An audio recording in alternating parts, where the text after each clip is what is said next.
Hello and welcome to the University of Sussex Global Partnerships Conference. It's an absolute delight to welcome friends and colleagues to our online conference and to welcome you back to the university. My name is Professor Richard Follett. I'm Associate Vice President International here at Sussex, and I'm pleased to welcome you to this premier event on our campus.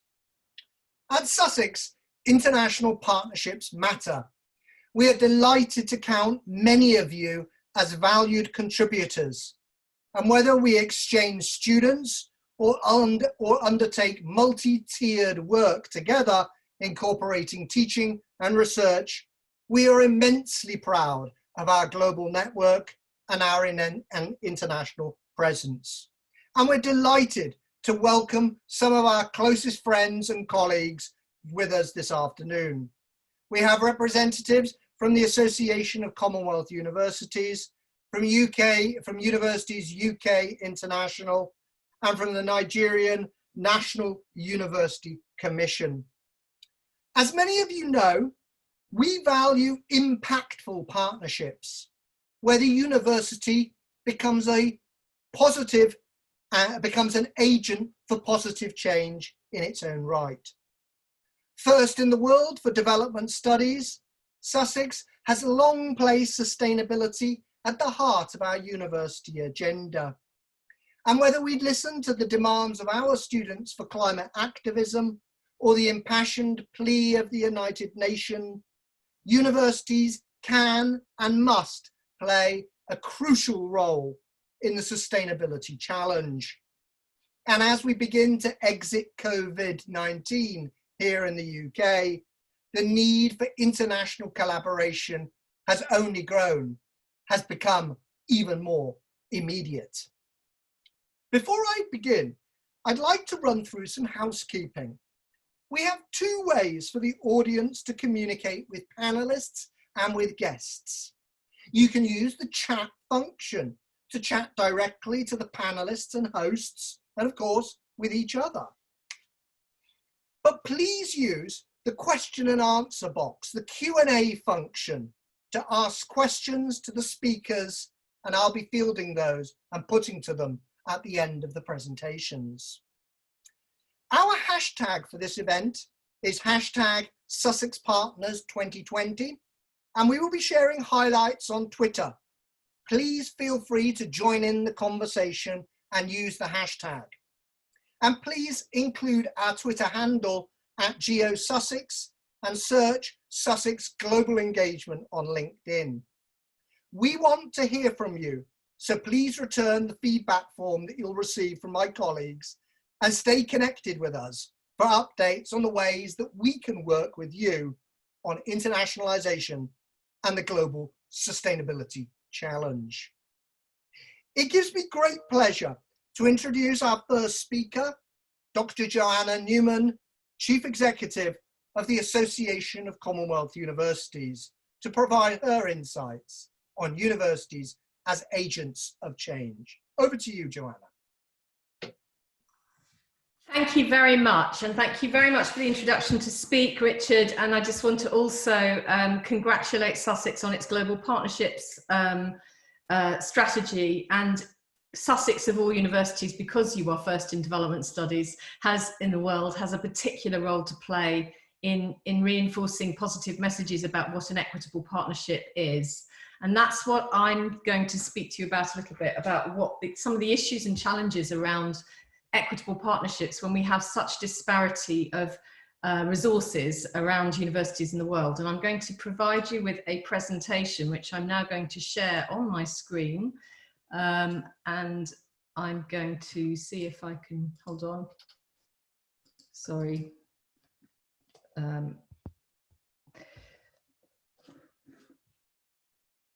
Okay, share screen.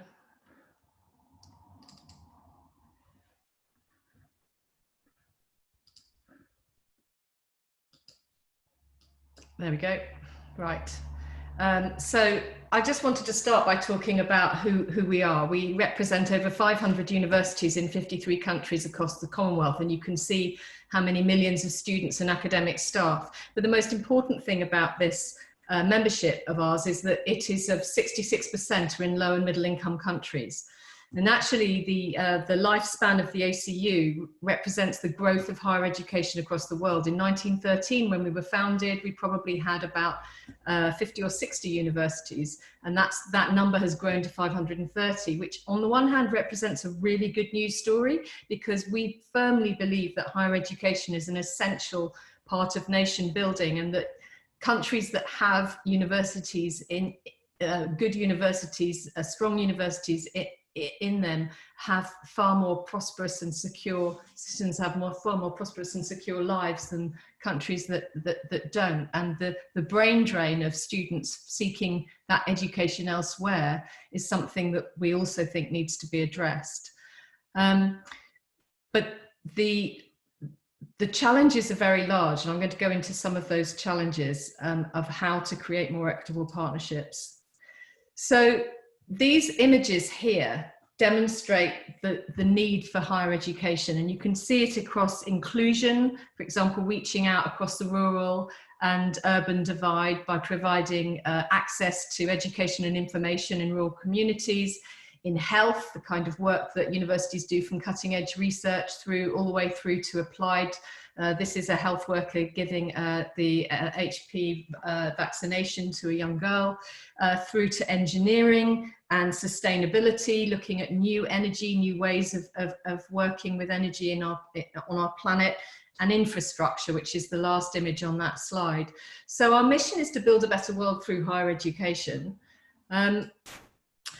And we also believe very strongly that higher education is essential to all 17 Sustainable Development Goals, which is easy enough to say, but actually in practice, higher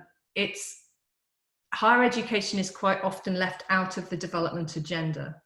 So up until 2015, the Millennium Development Goals didn't include higher education within them. And it was only from lobbying from many organisations, including the ACU, and Sussex was probably very much part of it, that higher education was seen as an essential part of the partnerships that were necessary to create global change and to reach any one of all those 17 Sustainable Development Goals.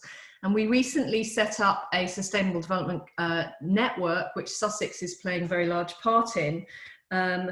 And it bases around teaching and learning, research, sustainable operations, engagement and impact, and partnerships. And so there are 2 or 3 different strands to the work we're doing in SDGs. One is to work with our universities to share information and knowledge about what universities can do with their own campuses, with their communities of students and staff, to make a difference to their own internal ecosystems and internal worlds. But we're also using the SDG as a really useful framework to lobby at a UN level and Commonwealth government level to argue about the need to build up higher education. You can't have good primary education without higher education. You can't train teachers without higher education. You can't have the kind of research infrastructure that one needs, for example, to fight the COVID pandemic, without the kind of work and roles that universities play. And surprisingly, and Sussex will know this far better than I do because of its role in development studies, most development agencies, you will see a lot of information about primary and secondary, but you will not see enough information about higher. And I would argue that until you do see universities as being an essential part of that cradle to grave education, you're not going to see the kind of emphasis on equitable partnerships that you might see in other civil society NGO domains. The good news, of course, is that higher education has shown through the pandemic the essential role that it does play. And these are just some lovely examples. At the top left is Kenyatta University, where medical engineering students made history by making the country's first prototype ventilators. And actually those ventilators, that knowledge through our regional committee was shared with the Zambian University, who are now going to be working with Kenyatta to produce ventilators for Zambia. So that was really interesting. South Africa, Stellenbosch University are producing visors to protect healthcare workers, bottom left. Top right is the University of Asia Pacific making hand sanitizers, and bottom right is University of Cape Town students manning COVID-19 helplines.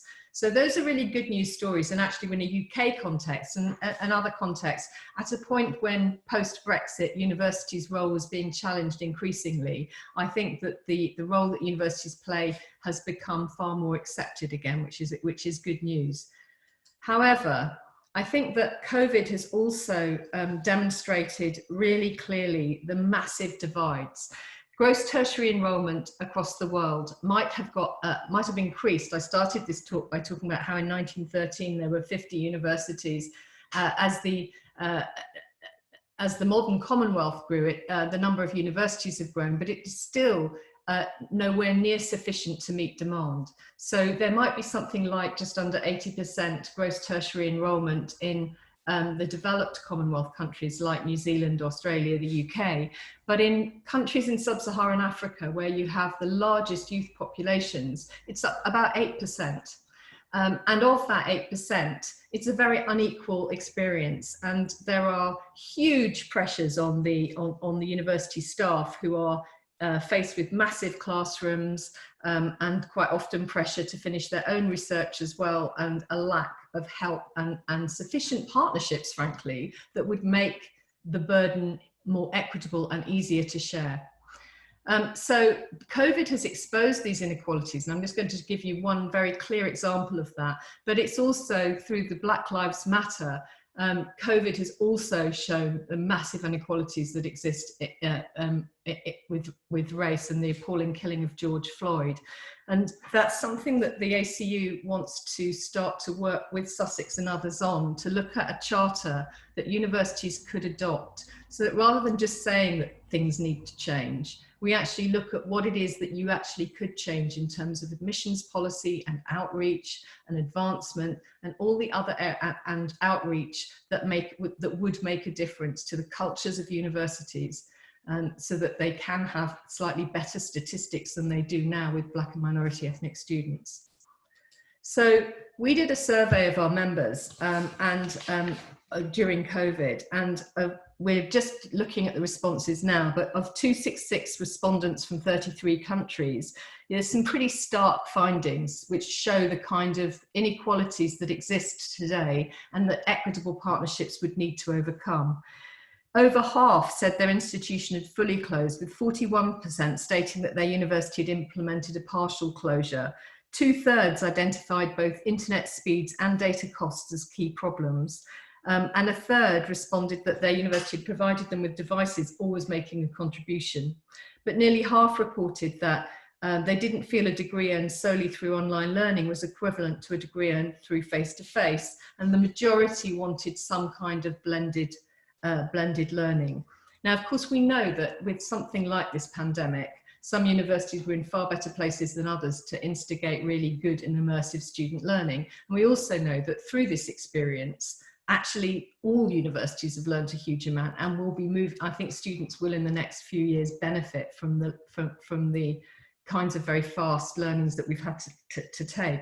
But at the moment, there is also, through COVID, there is a digital divide that needs to be addressed. And that's something else that the ACU wants to campaign on to Commonwealth governments, to say, pay for the data or work with the private sector to find data grants and ways in which you can make it a much more equitable experience to access education. So the way that the ACU has been tackling the inequalities in partnerships has been manyfold, and these existed before COVID, but are actually particularly pertinent during it. On the left, you'll see students of 17,000 who've been taking part in our blended learning program funded by DFID, which is working with 20 universities in East Africa, accreditation to co-create really good quality undergraduate modules that can be shared. And there've been over 150 staff trained in blended learning methods. So you're skilling up staff to teach well online and in person, and you're also sharing really good quality material in a much greater amount than you could without programs like this. The image in the center is from one of our peace and reconciliation networks. We have three. We have the SDG network, we have peace and reconciliation, and we have climate and resilience, all issues that matter hugely in a Commonwealth context, but also matter in a global education context in terms of equality. And we've recently had our inaugural conference with Stellenbosch. And on the right is an image of sustainable agriculture and the addressing climate and increasing urbanization. So we think that these initiatives, whether they're by convening people through our university networks on themes that really matter, like peace and reconciliation or climate and resilience, where they share experiences, or by creating shared content, obviously open source, that can be used, or by supporting new kinds of research collaborations, we can help to start moving the dial on equitable partnerships. But there also needs to be a culture change. You know, it's all very well for UK universities, for example, to send out lots of students for summer school experiences. But when those universities in the country that they've sent them to ask to send back the same number, that needs to be enabled. And frankly, in my experience when I was at King's and before that at UK, I haven't actually seen that understanding that if you want to partner with another university, you need to understand the benefits for both, and you need to be in it for the longer term. And the most successful international partnerships recognize that there is inequity, recognize that resources differ vastly, but also recognize that there are huge advantages on both sides to collaborate, and are invested in that collaboration for a number of years. And those are the kinds of partnerships, like with split site PhDs, and postdoctoral fellowship that grow to become quite big research collaborations as well. That's just a slide to show you the Pebble programme, which I'm very happy to take questions on. And I want to end on a good note, which is to say that this is actually a slide, I think it's from Scopus, from last month, which just shows a map of the kinds of international research collaborations going on across the world, across our universities, to try to find solutions to COVID at the moment. And so you can see that on, you know, despite all of these challenges that I hope I've raised, there are also some really healthy collaborations happening that are going to make a difference to everybody's lives. Thank you.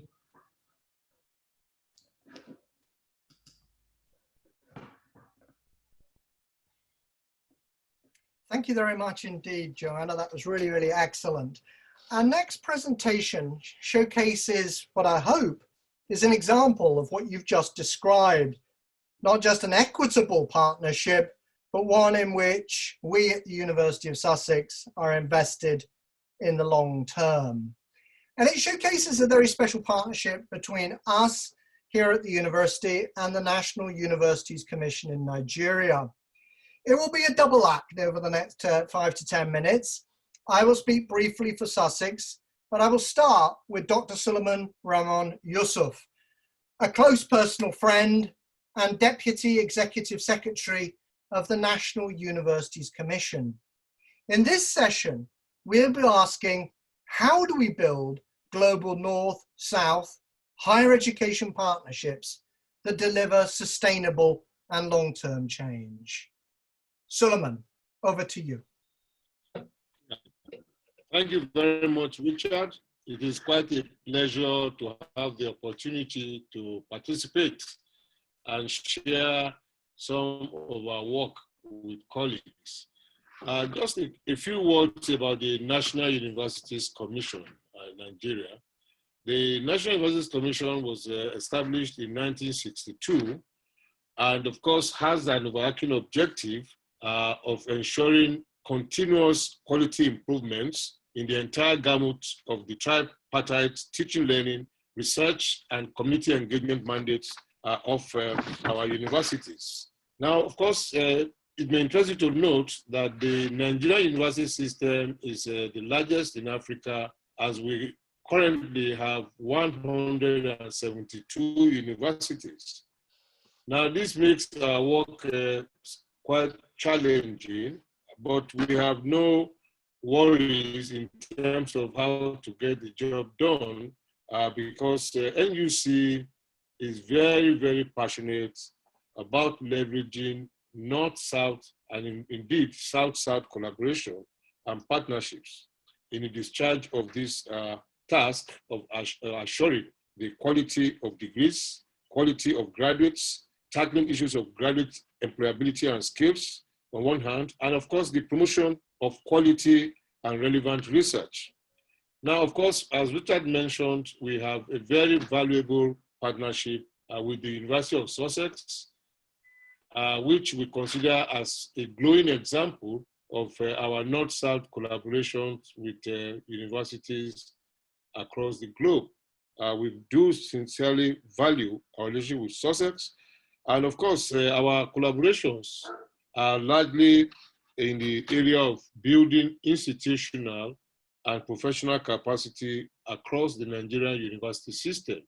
We focus on things like pedagogical training to ensure that our teaching staff across the university system are conversant with modern teaching methods to ensure that learning actually takes place in our universities. Of course, we also deal with issues about building research capacity, as it is very clear that one of the challenges in the universities in the Global South is the capacity to conduct quality research that is relevant to the African context, for example.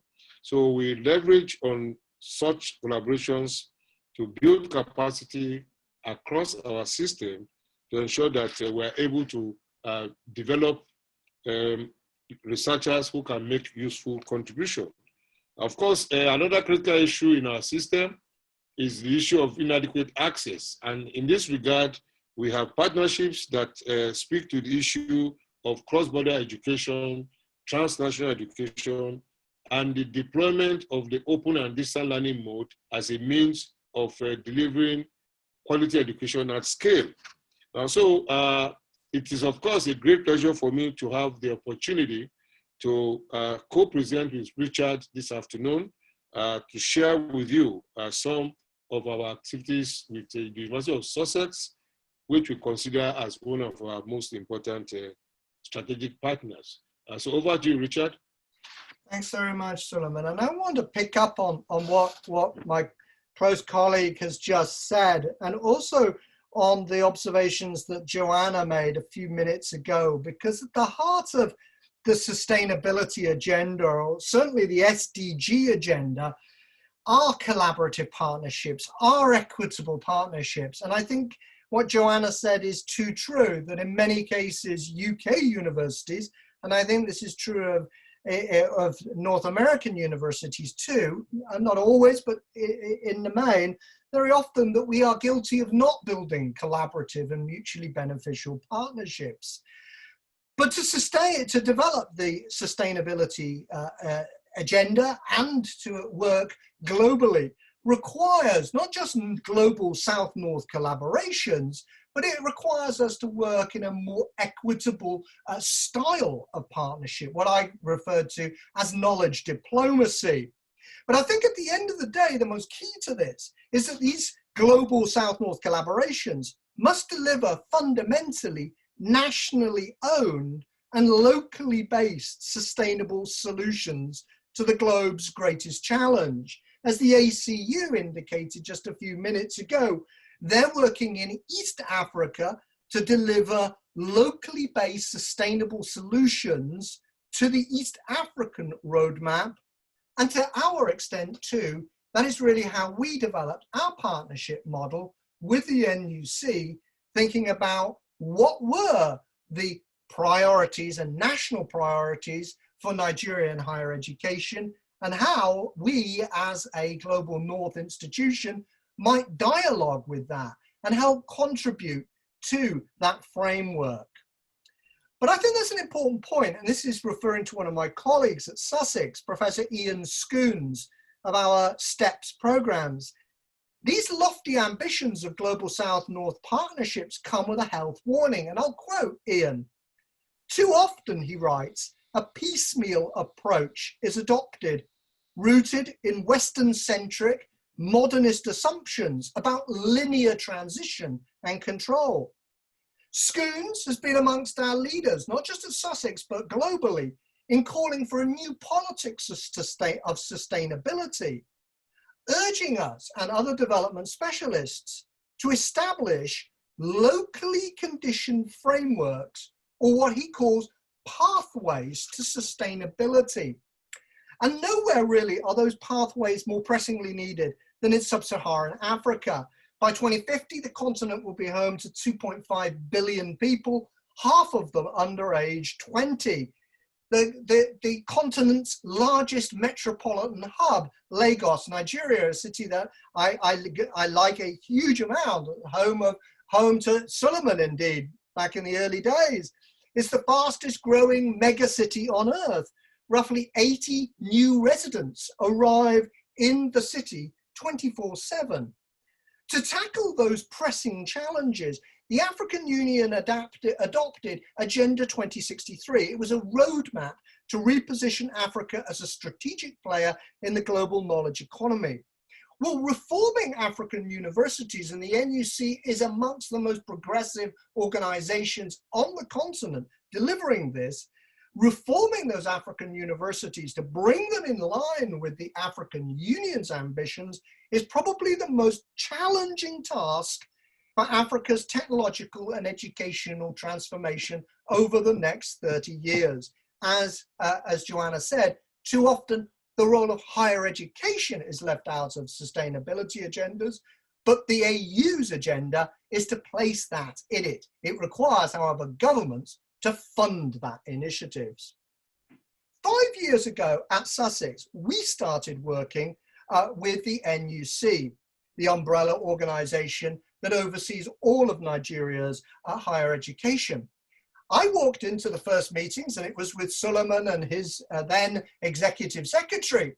And I walked in having read the Nigeria's national strategies and read every newspaper and every report and thesis paper I could find from the NUC. The executive secretary looked at me with great interest, I have to say, and said, "I'm interested. How can we work with you?" And from that moment onwards, Suleiman and myself have been working together to create, in the words again of Callistus Zuma, who is a South African development theorist, been working together to think about innovation ecosystems, that universities can work together with national organizations such as the NUC to deliver that kind of sustainable and impactful change. Suleiman has already underlined some of our work together. It includes training of staff and of academic staff.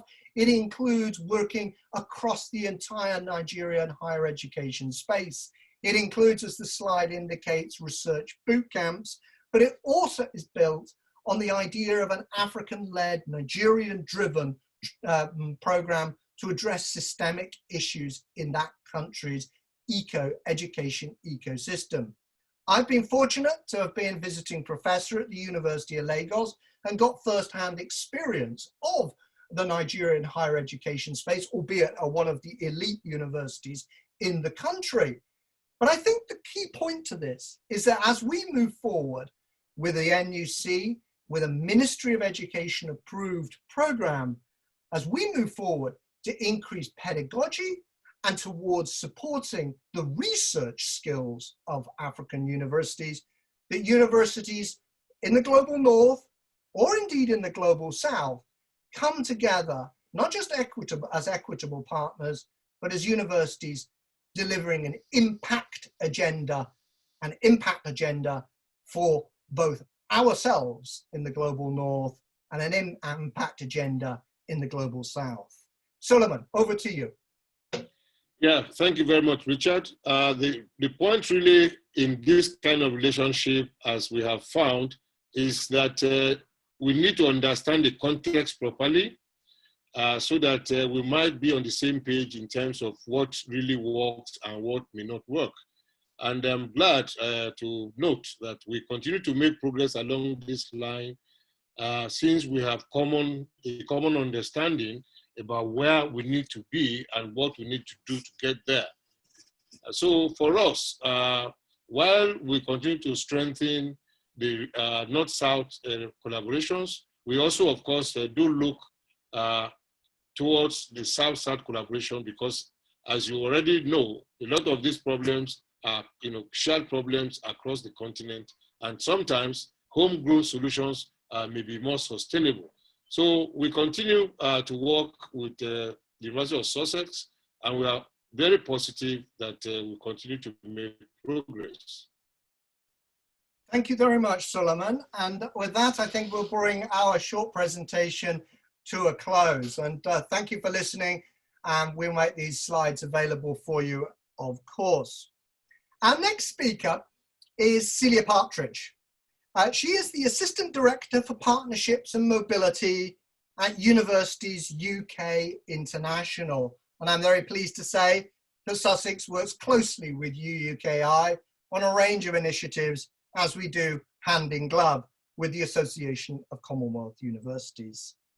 Celia leads the UUKI's work on transnational education and outward student mobility, as well as its range of strategic partnerships. Celia, can I turn to you, please?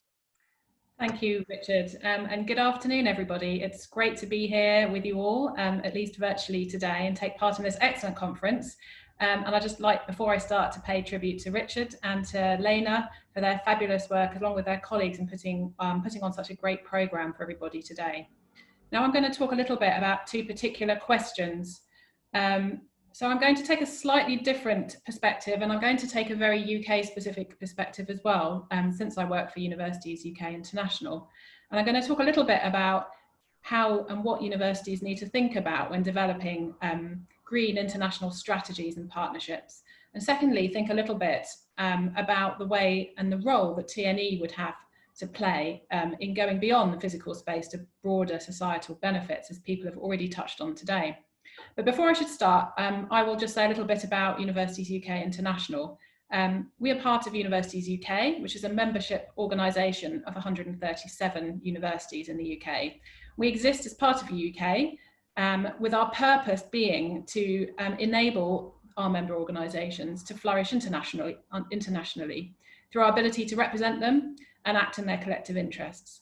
And we do this in three key ways. First of all, we enable universities to develop and deliver strong international strategies. We influence the policy and regulatory environment through our ability to represent UK universities, and we create diverse opportunities through strategic partnerships. But when thinking about strong international strategies, what do these look like? Of course, each institution will have a different one depending on their student makeup, their particular research or teaching strengths, the type of connections they have to their local community, to say nothing of their values and their mission. However, one thing that has become increasingly clear in recent years is that any international strategy must put sustainability at its heart. And that means partnerships themselves must address these same challenges. But why bother pursuing a strategy of this sort? Why does it need to be sustainable? Isn't travel and global interaction the lifeblood of higher education in the 21st century? I think that the drivers for sustainable internationalization are many, and I'll just run through a few, which I'm sure will be familiar to you all. I mean, firstly, the climate crisis, which is exercising so many universities, and in fact, every person in the world it will come to affect. Sector engagement with the Sustainable Development Goals, which Joanna has already alluded to. The leading role that students have taken in demanding change and in their activism, and increasingly children too, who of course will be the university students of tomorrow. Next, the adoption of carbon reduction targets or carbon budgets by many universities means that change is necessary. Alongside technical developments, including AR and VR, which may revolutionize the way that we deliver our education and conduct our research. And finally, the actions of governments, regulators and funders, which may well impact the way that universities go about their business and their education. But before I move on, I just want to make a distinction between the different terminology used: sustainable internationalization, the Sustainable Development Goals, sustainability. In my view, sustainable internationalization will no doubt contribute to meeting the SDGs, but of course it's not the same thing. I know others have spoken today about the SDGs, but I'll be focusing on what universities can do to be more sustainable in their international aspirations and goals, and within that contribute to the SDGs. And the extent to which a university takes the sustainability of internationalization seriously will indicate the extent to which it also contributes in part towards meeting the SDGs. All universities need a sustainable international strategy, but not all will choose to focus their focus their strategies around the SDGs. In my view, that's okay, because the SDGs work best as a framework for the world to address the challenges it faces. But what's more important is how we respond to those challenges. Higher education massively contributes to the Sustainable Development Agenda through its teaching, its research, and its involvement with the local communities in which it operates. But it also, of course, has many unsustainable environmental and other impacts. For example, international student recruitment, which plus the families who come to visit students around the globe, international research collaboration, which leads to international conferences, field trips, the operation of university campuses, buildings, and estates, and perpetuating inequality by only providing education to those where it's affordable or accessible. So I'm just going to touch on, before I move on to partnerships, the 3 key areas that I think universities should address when considering the sustainability of their international strategies. Firstly, I think data is key, and this is around having the right data and knowing what to do with it and how to use it.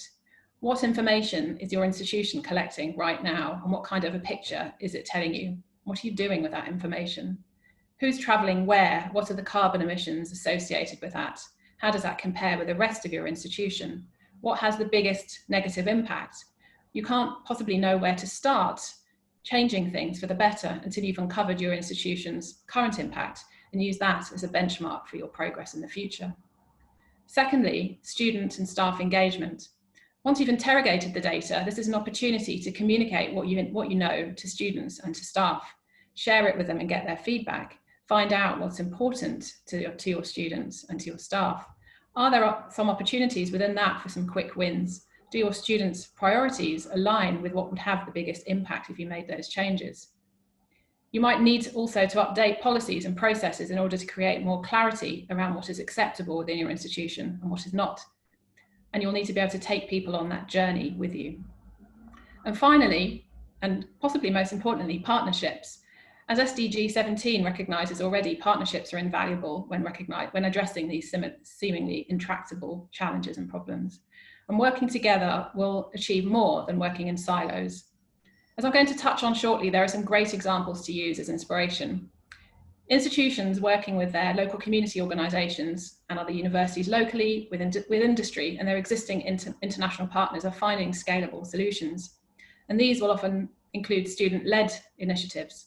There's a great example in the UK NUS Students Organising for Sustainability, the NUS SOS.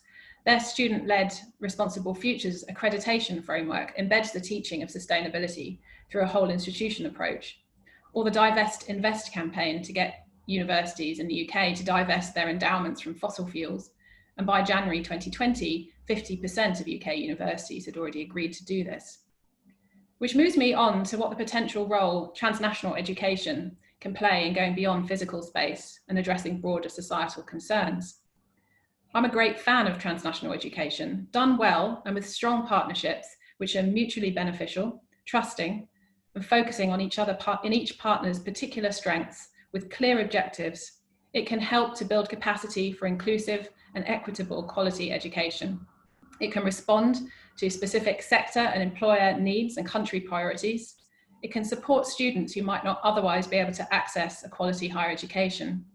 And it can increase opportunities for two-way student mobility. It can also open up new routes for continuous professional development for academic staff in host and home countries, including networking for international collaborative research projects. And most importantly, to my mind, it can aid mutual understanding and respect for securing long-term and effective partnerships. So those couple of examples that I was mentioning earlier, there's a great example of London Metropolitan University in the UK who have partnered with 3 Nepalese institutions who operate under the umbrella of the Innovate Nepal Group, whose aim is to blend high-quality international qualifications with local context and needs. Under franchised agreements, the local partners offer LMU undergraduate and postgraduate programs, and over 1,300 students are currently studying on LMU programs in Nepal. This has provided those students who with their much needed high-level skills, particularly postgraduate, and addresses the gap in supply of these postgraduate skills in Nepal. And secondly, the University of Liverpool, Back in 2017, the British Council launched the Philippines Commission on Higher Education and the British Council TNE Links programme.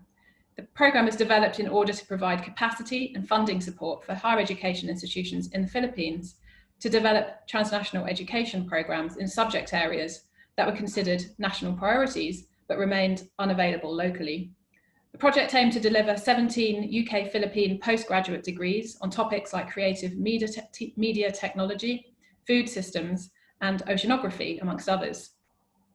The University of Liverpool partnered with Central Luzon State University and Bicol University to develop research and training into sustainable food systems that was a common strategic interest to all three universities. And a master's degree in sustainable food systems was offered as a dual award from BU and the University of Liverpool. And these were supported by workshops and visits to establish connections between researchers and identify new research interests. And these are just two of many inspiring examples. But what does the future hold for TNE? And I think there are two main areas where developments could now be made. So I'll just quickly touch on these before I reach my time limit. Firstly, I think the move to online learning, which has been precipitated by COVID-19 and the requirements on universities to move to an entirely online programme of activities in a very short space of time. Many international students who were in the UK have returned to their home countries for now, and universities have had to find ways to keep them engaged and connected. But will this change mean that students' perceptions about the need for travel and for mobility affect what students choose to do in the future? If universities can deal with the twin challenges of access to digital infrastructure and connectivity, then maybe there are opportunities for developing further partnerships that provide access to more people that don't want to or can't travel. And secondly, my final point is employability. The more universities recognise a mutual benefit that partnerships can bring in a focused way, the more access to higher education will increase, which will then impact on employability and crucially with the skills where they're most needed.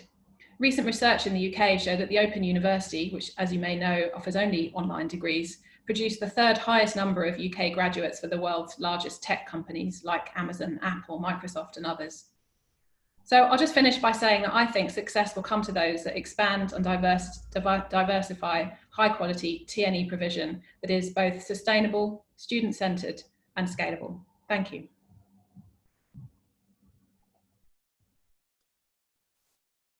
Thank you very much, Celia. That was really excellent and extremely helpful. Before I move on to Andrew, I can see in our chat box a large number of questions and comments coming in and from friends and colleagues from around the world. So thank you so much for that.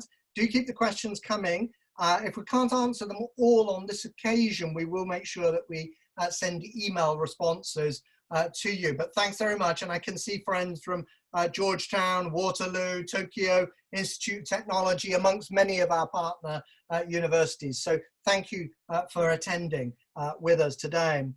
Before we finish up and move towards our question and answer session, we will present our final speaker for this session. And this is via a short video, and it is from Andrew Wilkes, who's the head of sustainability over at the Victoria University of Wellington. And if you were with us this morning, you had the pleasure of meeting some of the VUW students who were working with our students and those in Santa Cruz in California on that fantastic student delivery on sustainability earlier. It's about 3 o'clock in the morning now, so we thought we'd give Andrew the benefit of the doubt and say, you don't need to come over and come live, and imagine the guy's fast asleep. He recorded his video, however, sharing his perspectives on this session.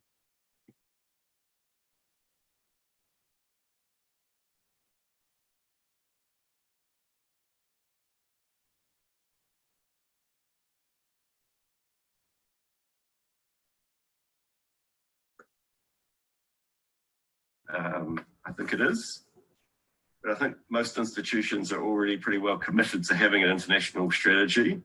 So the bigger question is, how do we make that strategy as green as possible? So we need to be mitigating the negative environmental effects. So as I've kind of alluded to, the subject matter is important. If we're having people traveling internationally and collaborating we want the subject matter that they're collaborating over to be supporting a more positive environmental future. So for example, we want them to be exchanging ideas about renewable energy technology rather than oil exploration techniques. We also need to be thinking about how we mitigate those negative environmental effects around thinking of the need for travel. So one of the main benefits of the COVID-19 pandemic is the fact that none of us have been able to travel. So all of our collaboration is now happening digitally. For the folk down here in New Zealand, where we're geographically removed, that geographic disadvantage has suddenly been nullified as a result of everyone going online. So the collaboration that is happening, as we witnessed with our student video earlier in the conference, shows the power of digital collaboration and still having rich connections without the need for physical travel. If you are going to travel though, it is good to be doing it for a long time. So don't just fly in for a 2-day conference and fly out again. Try to have your travel to a country to be for a longer time with a more enriching experience while you're there, and minimize the number of flights you're doing. Try to pack in as much into one trip as possible. And then if you are flying, of course, think about offsetting. It's a part of our zero carbon plan, and we've introduced a carbon levy on all travel that the university is doing to, one, highlight the carbon impact of that travel, but also to provide a revenue stream for offsetting and for a contestable fund. So the last thing that I'd like to cover off is around the potential for internationalisation at home. So as I've mentioned, the main social benefit of internationalisation is through that diversity of perspectives. So at Victoria University of Wellington, we've already got 17% of our students coming from international students and come from 118 different countries, and approximately half of our staff come from overseas. So we already have a rich melting pot of different cultural contexts to draw on those different perspectives and lead to better decision making. We try to tap into that a little bit through our Wellington International Leadership Program, which is an extracurricular program for our students to try and give them global perspectives and broaden their horizons and give them a taste of that internationalisation flavour, but without having to leave home. I'll finish on is the value of Indigenous perspectives as well. In New Zealand, our Indigenous people are the Māori, and their connection to the land is deeply entrenched. It is part of their cultural identity. That through their genealogy or their whakapapa, they believe that people are connected to the land, and that gives them a much greater appreciation for ensuring the well-being of both people and the planet. They have a principle called kaitiakitanga, which is all about guardianship and fostering well-being for the natural environment as well as for people. And so as Pākehā or New Zealand Europeans, we have a lot to learn from their perspectives, and for all of our international guests coming to New Zealand, they are genuinely enriched from learning from Māori perspectives, and all Indigenous cultures around the world seem to have a much greater appreciation for the natural environment. So just in conclusion, I'd say there is lots that we can be doing to address the sustainability challenge that internationalisation brings. But it is still a very worthwhile endeavour, and we can address those challenges. Thank you. Thanks very much to Andrew in his virtual context. And I think we have a few minutes for questions from the audience. And we received one a few minutes ago, which is a really good one for everybody, actually.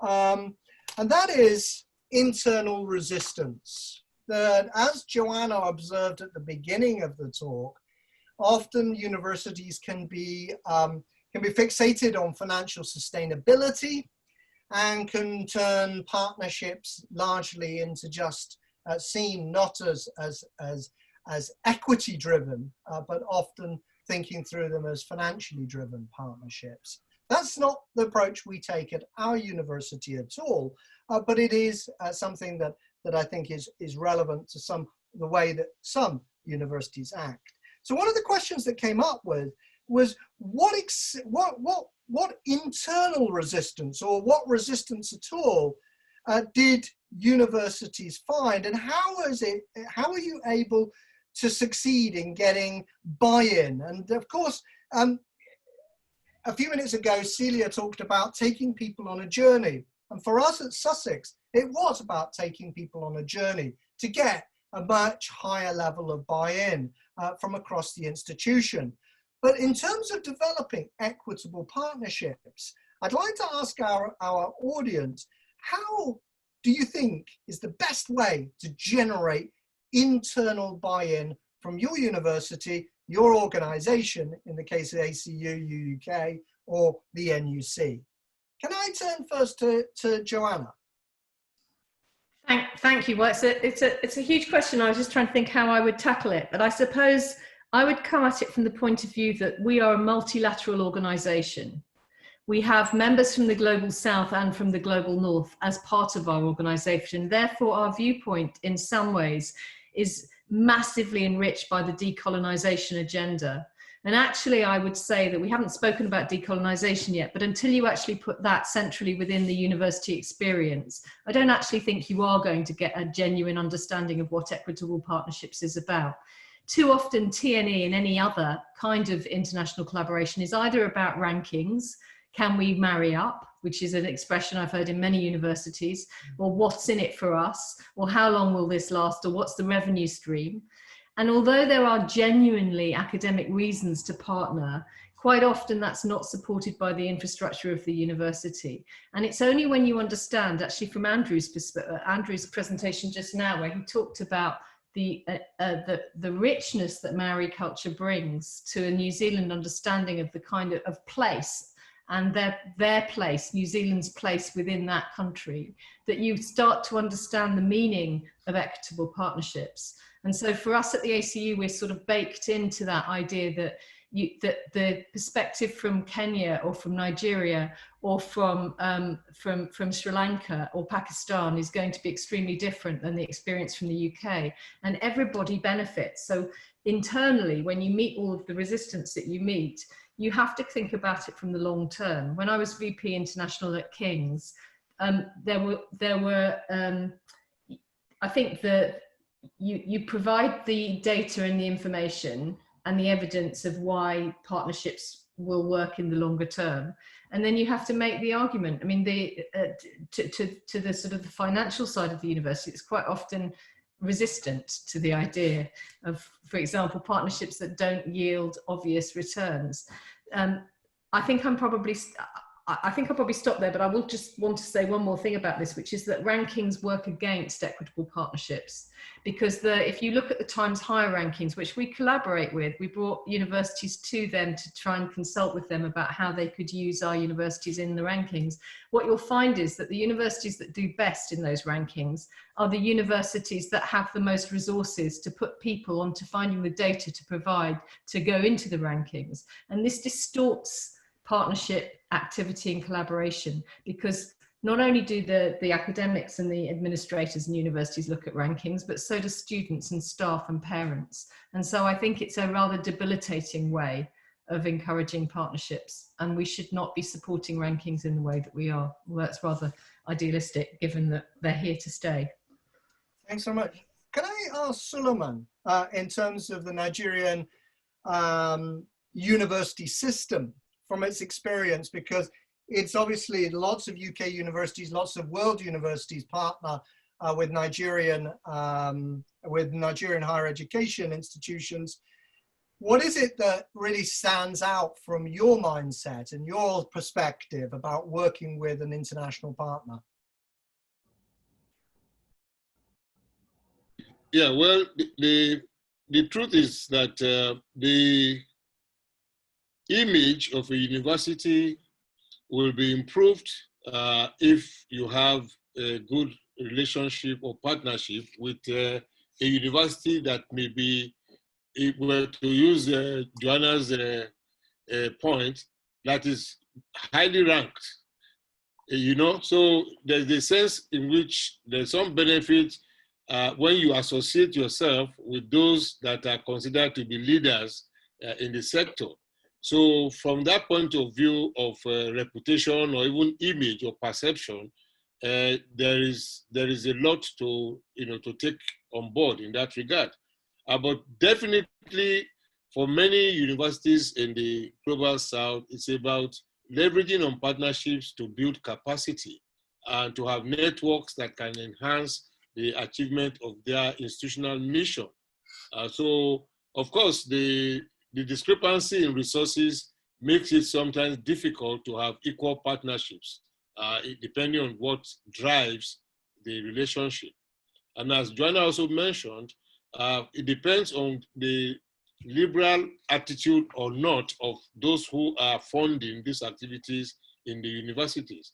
If they are focused so much on the financial returns, then of course priorities will have to differ.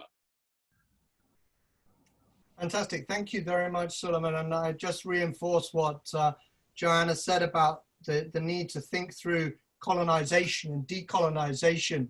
It's no mistake. It should be added that both Joanna and I are historians of colonization, and with a real sense of the legacy and cost that brings to international relations in part. Question for Celia, that we've had a few for you, and I think I can merge them together, Celia. How might we green our international offer whilst maintaining the benefits of international exchange? And that might be relevant, including with the Erasmus programs as well. So how do we green our education offer and still maintain the benefits of exchange? Yeah, I mean, I think it's an excellent question, and it's certainly a challenging one to answer. But I think I would start by saying that a green international strategy certainly doesn't mean that you put to one side international mobility. I think mobility will remain as important as ever, but it's about thinking really carefully about what you do with that mobility and who gets to go and why they're going, and thinking really carefully in advance. So, but mobility is only really one aspect of a green education offer, if you like, for students. And I think other ways that you can also think about it, apart from mobility and your priorities for that, your priorities in general and what it is you really want to offer your students. And also thinking about your prospective students, what is it that's going to appeal to them, and what will they be demanding? So I think there's ways of offering blended and virtual mobility options that feed into an internationalization of the mind of students who start at universities before they get any opportunities to have some actual real life travel mobility. So I think it's something about international projects between partners and partnerships that an institution has in other countries, where students are working together to address problems that relate to sustainable development or sustainability. So they're thinking about these issues before they even go anywhere. And so I think that's one area. And I think another area that there are loads of consultancies and companies who are doing good work in this is thinking really carefully about the curriculum itself and what you're actually offering and what you're teaching students. I mentioned Students Organising for Sustainability, the NUS kind of offshoot in the UK, and they're doing some great work working with universities to develop their curricula. And there are other organisations like there's one called the Heaven Company, who are working, I think, with the University of Gloucestershire to run through their entire undergraduate curriculum to address issues of sustainability. So I think you can make your courses and your education offer really, really attractive to students by the nature of what it is you decide to prioritise and teach. And I think students in these days are really, really looking for universities who get it in that way, and they're not being expected to be given the opportunities to travel widely, but what they want to do is travel in a very specific and ultimately useful and productive way. Thank you, Celia. And it's interesting that now, after 3 sessions, what you've just described came up at the very beginning of our conference, and it was reinforced by the student group this morning. So thank you so very much to Joanna Newman, to Solomon Ramon Yusuf, to Andrew Wilkes and Cecilia Partridge. It has been a tremendous session. We haven't managed to answer all of your questions, but we will be able to via email. But I think you've reinforced for all of us the role that universities can have as change agents, and the role that universities can have in developing equitable, meaningful and long-term partnerships. For those of you who continue with us into our last session, which starts in 15 minutes time, we look forward to welcoming you to that event. But for others who would leave us right now, and we bid you goodbye and our thanks for joining us at Sussex's Global Partnerships Conference. Please stay in touch with us on LinkedIn, please stay in touch with us in Twitter, and please look through your email as we'll be sending you recorded copies of these sessions for those who registered. Thank you so very much. Goodbye.